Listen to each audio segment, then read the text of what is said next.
नमस्कार मित्रांनो, मी आपल्या सर्वांचे आपल्या लाडक्या यूट्यूब चॅनलवर स्वागत करत आहे. बऱ्याच दिवसापासून कमेंट्स येत होत्या की कन्सेप्च्युअल क्लिअरिटीसाठी कन्सेप्टवर पण व्हिडिओ बनवा. आपण आजपासून एक नवीन सिरीज सुरू करणार आहोत, ज्यामध्ये आपण अकाउंट्सच्या बेसिकपासून हर एक कन्सेप्ट कव्हर करणार आहोत व हळूहळू आपली लेवल वाढवणार आहोत. ज्याने सगळ्यांना कन्सेप्च्युअल क्लिअरिटी मिळेल आणि अकाउंट्सशी रिलेटेड कोणती पण एक्झाम असू दे त्यात त्यांना त्याचा फायदा होईल. चला स्टार्ट करूयात. आजचा आपला टॉपिक आहे अकाउंटिंग कन्सेप्ट्स, ज्यामध्ये आपण business entity concept, money measurement concept, cost concept, consistency concept, conservatism concept, going concern concept, realisation concept, accrual concept, dual aspect concept, disclosure concept आणि मटेरियलिटी कन्सेप्ट या सर्व कन्सेप्ट्स कव्हर करणार आहोत आणि त्यानंतर त्यावर आपण काही MCQ पण सॉल्व करणार आहोत. Business entity concept. The business entity concept suggests that a business has a legal separate entity and has an independent legal existence distinct from the person who own it. आपण ही concept एक example घेऊन समजूया. समजा mister X आहे आणि त्यांची company आहे XYZ limited. त्यांनी एक बिल्डिंग घेतली आहे रेंटवर, जी की 3 फ्लोअरची आहे. पर फ्लोअर त्याचं रेंट आहे 25,000 रुपये, 25K. त्यातल्या 2 ज्या फ्लोअर आहे त्या बिझनेस पर्पजेससाठी यूज होता आणि एक फ्लोअर ही मिस्टर X हा स्वतःच्या पर्सनल स्पेससाठी यूज करतोय. जेव्हा पण अकाउंटिंगमध्ये आपण रेंटची रेकॉर्डिंग करूया, त्यात फक्त 2 फ्लोअरचीच रेकॉर्डिंग होईल, म्हणजे फक्त 50,000चीच रेकॉर्डिंग होईल, कारण जी एक फ्लोअर आहे उरलेला जो मिस्टर X स्वतःच्या पर्सनल स्पेससाठी यूज करतोय, त्याची रेकॉर्डिंग आपण बिझनेसमध्ये नाही करू शकत. सिम्पली ही कन्सेप्ट आपल्याला एवढंच सांगते की बिझनेस आणि त्याचा ओनर या दोन्ही सेपरेट लिगल एंटिटी आहे. त्याची रेकॉर्डिंग आपण एकत्र नाही करू शकत. बाकी या कन्सेप्टमध्ये काही नाही आहे. तरी पण कोणाला काही डाऊट असेल तर तुम्ही कमेंट सेक्शनमध्ये कमेंट करू शकता. आपण आता नेक्स्ट कन्सेप्ट समजून घेऊया. Money measurement concept. This accounting concept states that in the books of accountant records only those business transactions which are financial in nature and capable to be expressed in monetary terms.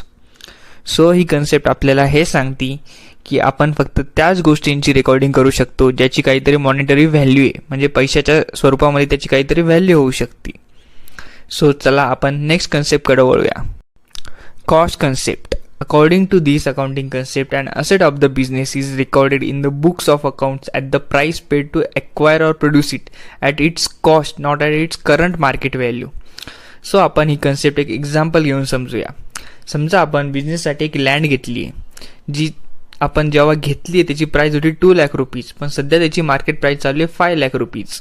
पण जेव्हा पण आपण अकाउंटिंगमध्ये recording करूया त्या लँडची, ती आपल्याला 2 लाख रुपीजमध्येच करावं लागेल, त्याच्या मार्केट प्राईजमध्ये करता येणार नाही. सिम्पली ही कन्सेप्ट एवढंच सांगते की कोणत्या पण असेटची रेकॉर्डिंग करताना ती कॉस्टवर केली जाते, त्याच्या करंट मार्केट व्हॅल्यूवर केली जात नाही.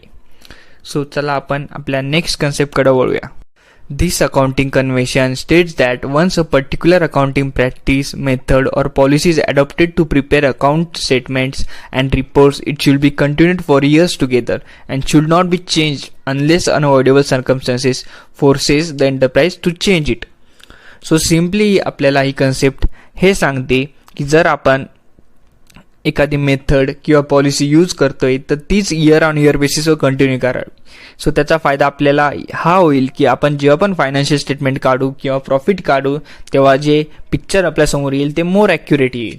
फॉर एक्झाम्पल, जर आपण डेप्रिशिएशन चार्ज करत आहोत असेट्सवर, जर आपण ह्या वर्षी SLM मेथड यूज केली आहे तो इयर ऑन इयर बेसिसवर पण SLMच मेथड यूज करावी, किंवा जर या वर्षी आपण WDV मेथड यूज केली आहे तर इयर ऑन इयर बेसिसवर पण WDVच मेथड यूज करावी.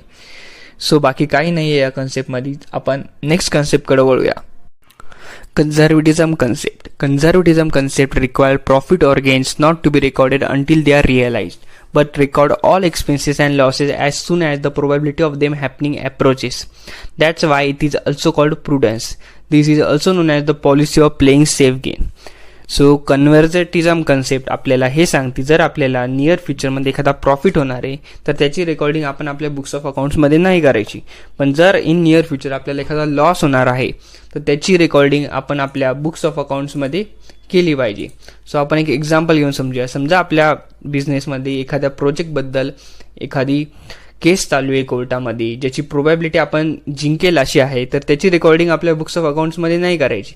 पण जर त्याची प्रोबॅबिलिटी हारण्याची आहे ती केस, ज्यामुळे आपल्याला काही लॉस होणार आहे, त्याची रेकॉर्डिंग आपण आपल्या बुक्स ऑफ अकाउंटमध्ये केली पाहिजे. सो एवढंच आहे या कन्सेप्टमध्ये. चला आपण नेक्स्ट कन्सेप्टकडे वळूया. Going concern concept. According to this concept, it is assumed that a business is carried out indefinitely for a long period of time in future, and accordingly business transactions are undertaken and recorded. So he concept आपल्याला असे सांगते की accounting करताना आपण असे assume करून recording केली पाहिजे की बिझनेस हा एक लॉंग पिरियडसाठी चालणार आहे, इनडिफिनाईट पिरियडसाठी चालणार आहे. सो या कन्सेप्टला कंटिन्युटी कन्सेप्ट असंही म्हणता व परमनन्सी कन्सेप्ट असंही म्हणता. चला आपण आता नेक्स्ट कन्सेप्ट बघूया. Realization concept. This accounting concept explains that the sale is supposed to be completed when the title and possession of good passed from seller to the buyer, and in exchange the payment is received by the seller from the buyer. He concept आपल्याला असं सांगते, जर आपला sale झाला आहे, execute झाला आहे, त्याची पेमेंट आपल्याला कॅशमध्ये जरी नाही आली आहे तरी पण आपण त्याची रेकॉर्डिंग आपल्या बुक्स ऑफ अकाउंटमध्ये केली पाहिजे. कारण आपण जर पेमेंट कॅशमध्ये नाही आली तरी पण डेटर्स म्हणून आपण त्यांची अकाउंटिंग बुक्स ऑफ अकाउंट्समध्ये करू शकतो. सो एवढंच आहे या कन्सेप्टमध्ये. आपण आता नेक्स्ट कन्सेप्टकडे वळूया. Accrual concept. These accounting concepts state that revenue is recognized when they are earned, not when they are received. Similarly, costs are recognized as soon as they are incurred and not when they are paid. So he concept आपल्याला हे सांगते की revenue तेव्हा record करायचा जेव्हा आपण earn केला आहे.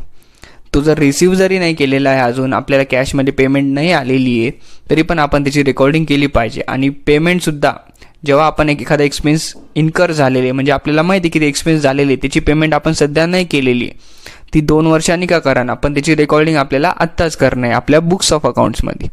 सो आपण एक्झाम्पल घेऊन समजूया. समजा XYZ लिमिटेड कंपनी आहे, त्यांनी काही गुड्स हे मिस्टर एक्सला सोल्ड केले. सो मिस्टर एक्सनी त्याची पेमेंट केलेलीच नाही आहे, तरी पण आपण आपल्या बुक्स ऑफ अकाउंट्समध्ये ॲज अ रेव्हेन्यू त्याची रेकॉर्डिंग केली पाहिजे.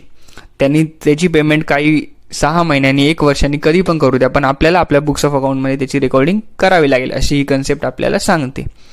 सो आपण आता नेक्स्ट कन्सेप्टकडे वळूया.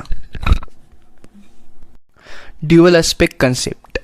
This accounting concept explains that every business transaction has 2 aspects. Total debit amount is always equal to the total credit amount.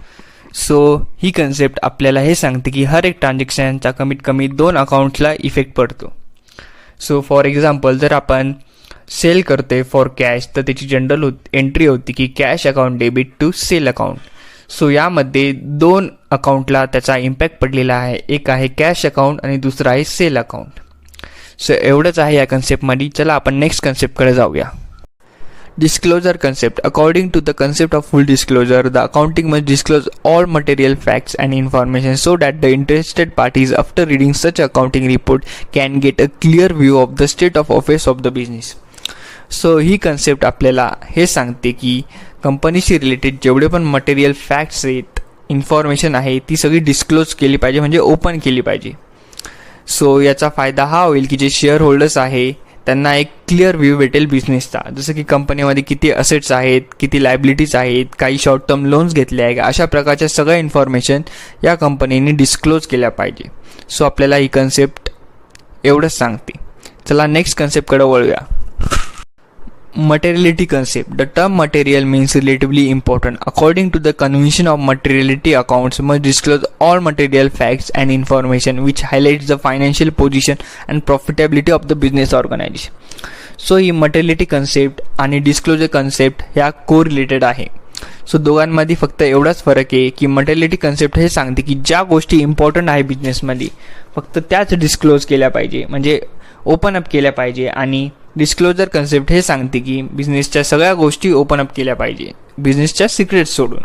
So अशा प्रकारे आपला ह्या कन्सेप्टचा व्हिडिओ संपलेला आहे. आपण आता या कन्सेप्ट रिलेटेड काही MCQ क्वेश्चन घेऊया. Question number 1. According to dash concept revenue is recognized when it is earn. Option number A realization, option number B accounting period, option number C accrual, option number D none of these. So याचा answer आहे option number C, accrual. So next question बघूया आपण. Question number 2. According to dash dash concept assets are recorded at the price paid to acquire them. So option number A आहे cost, option number B money measurement, option number C dual aspect, option number D entity. So याचा answer आहे option number A, cost. So question number 3. According to dash dash concept business shall go for a long time.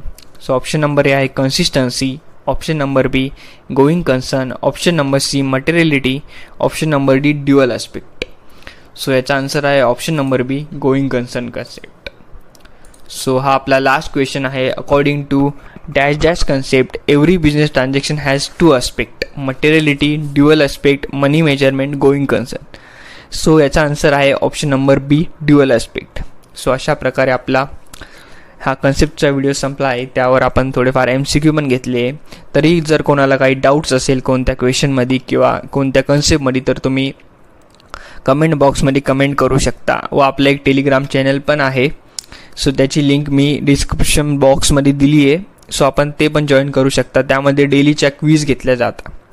So अशा प्रकारे आपण इथंच थांबूया.